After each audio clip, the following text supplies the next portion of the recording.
So hi! Welcome and welcome back to my YouTube channel. And for today's tutorial guys, ituturo ko sa inyo kung paano nga ba mag-cancel ng order sa Shein. But first, kindly subscribe to my channel and don't forget hit the subscribe button and the bell to notify you for my new updates. And if you want to learn more, just keep on watching and let's start.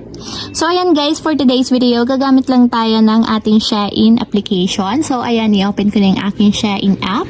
Then after yan guys, dito sa homepage, pumunta muna tayo sa mismong timeline or profile ng ating Shein account. So tap ko lang yung me dito sa baba.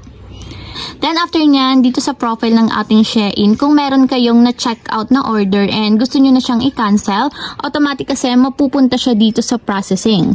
Pero once guys na nandito na siya sa ship, hindi nyo na siya pwedeng i-cancel. Pero kung andito pa lang siya sa processing, pwede nyo pang ma-cancel yung in-order ninyo sa Shein. So, para ma-cancel guys, itatap lang natin itong processing. So, kung makikita nyo naman meron akong one item na processing. And para ma-cancel natin itong check out natin dito sa Shein, ang gagawin nyo lang is itap nyo itong cancel dito sa may baba. So, tap lang natin.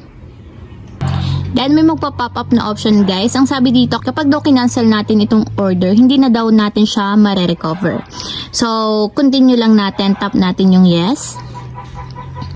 So, ayan guys, after naman yan is itap nyo lang itong circle sa side niya para magkaroon ng check mark. Katulad nyan. Then, dito naman sa baba guys is itatap lang natin yung next step. So, para ma-cancel talaga yung in-order natin.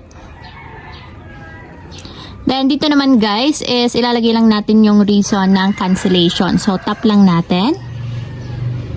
And ayan guys, pili lang kayo ng reason kung bakit tayo magka-cancel ng order. So, tap ko na lang dito is order change. So, kapag okay na at nakapili na tayo, i-tap na natin yung confirm.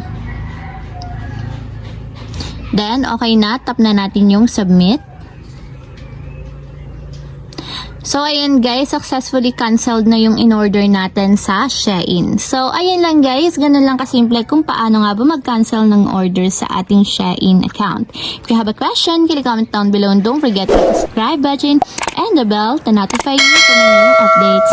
And thank you for watching! Living life, every day, late at night, not okay.